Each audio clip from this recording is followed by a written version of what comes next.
My wintry mornings in northern India often began with enjoying this piping hot traditional breakfast. Now, bring the flavors of street food right to your kitchen. Let's make bedmi puri with aloo ki sabzi, a match made in heaven. Firstly, I'm turning on the flame and putting a pan to heat. Here, I'm roasting 1 cup urad dal to make the filling for our bedmi puris. We only need to roast it lightly until the rawness goes away. Keep stirring the dal continuously. This way the dal roasts uniformly and is also saved from getting burnt. The dal is now giving off a mild toasted aroma.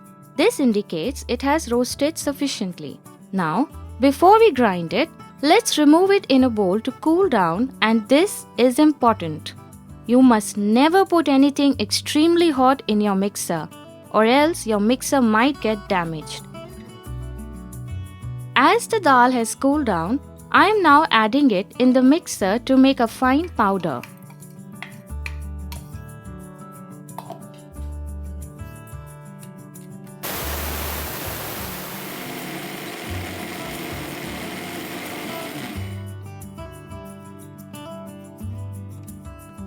Grind it till it is as fine as this.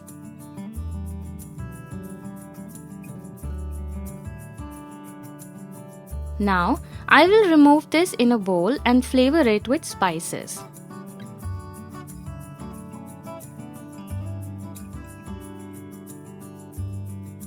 Into this, I am adding half teaspoon asafoetida or hing, 1 tablespoon fennel seeds or saunf, 1 tablespoon Kashmiri red chili powder, half teaspoon garam masala,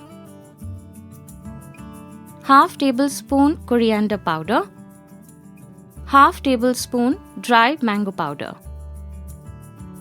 and salt as per taste. Let's mix them nicely. These masalas are going to bring a wonderful taste to our puris. Once mixed, we'll add water in batches and bring everything together to make the filling.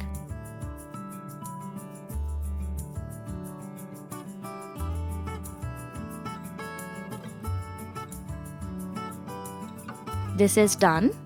Now we'll cover this and let the filling rest for 15 minutes. In the meanwhile, let's prepare the dough for the bedmi puri.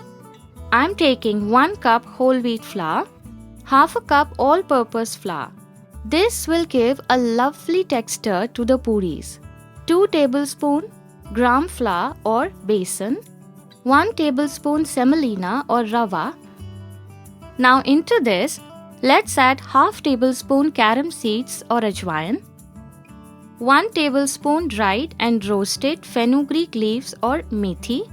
Gently crush between your palms like this and then add it. Now into this flour, let's add 4 tablespoon oil.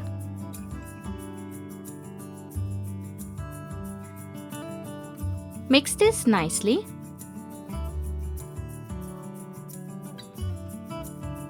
After squeezing it, when the flour holds the shape like this, you can be sure that oil has mixed up properly with the flour.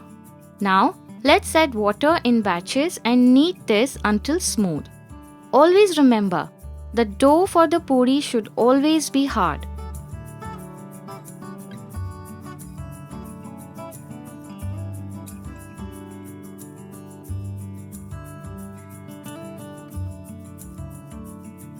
We will keep this dough to rest.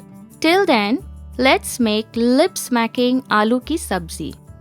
I am turning on the gas and let's add 6 tablespoon oil in the pan.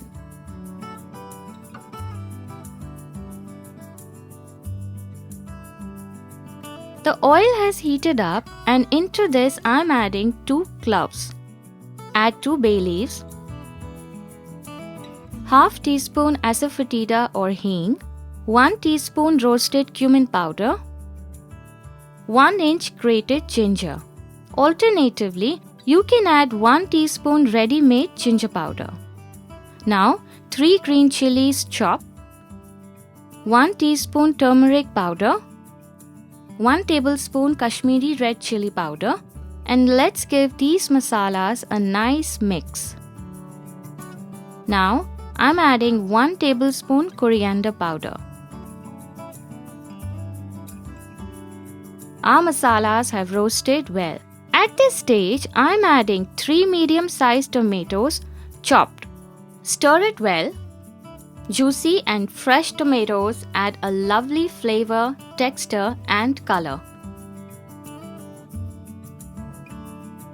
And now goes in 4 boiled potatoes, roughly broken with hands. Alternatively, you can dice the boiled potatoes with the help of a knife. Let's add a little water and bring all of this together.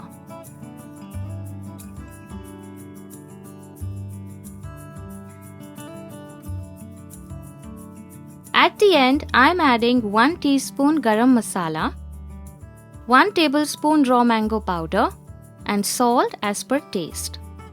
Let's give this a nice stir so that everything comes together really well. This has come to a boil. At this stage, cover and let it cook for 10 minutes. Trust me, it's worth the wait. If you've noticed, I've neither put onion nor garlic, yet I promise the beautiful flavors of this simple recipe will win your heart. Look how thick our curry has come to. Such a nice texture and color. Now, let's hand crush and add dried and roasted fenugreek leaves or methi. 1 tablespoon coriander leaves finely chopped. And our simple yet extremely flavorful curry is done. Well, the aroma has filled my kitchen and I can't wait to dive into the flavors. So, let's get straight to make our bedmi puris. The filling of the puris has rested well. If just like me you find it to be a little dry, then add a little bit of oil and knead well. In the process ahead, we will be rolling the filling into small balls like this. As of now, I am taking a portion of the whole wheat dough, roll it into a dough ball, and by pressing it around the corners, we'll make a shape like this. Take a small portion of the filling, make a ball, place it in the middle and seal it in this way.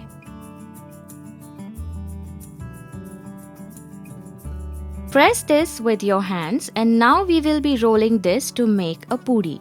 Add a bit of oil on the rolling board. This will ensure that this does not stick to it and it will be rolled out easily. Similarly, we will roll out the rest of the dough into puris. Let me show you another method as well. Roll the dough into a disc and keep the filling in the middle. Seal from all the ends like this and roll it. You can make it whatever way you are comfortable with.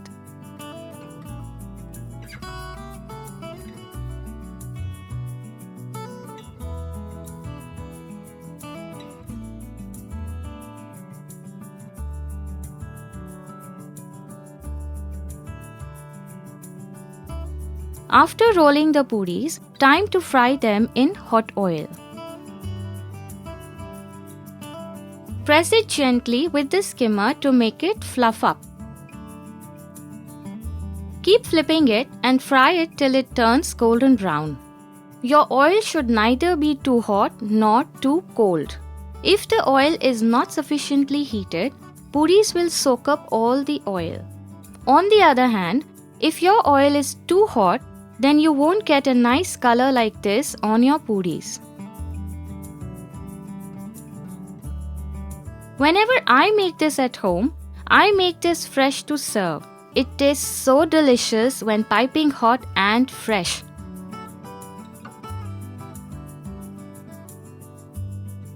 Can you see how fluffy the puris are turning out?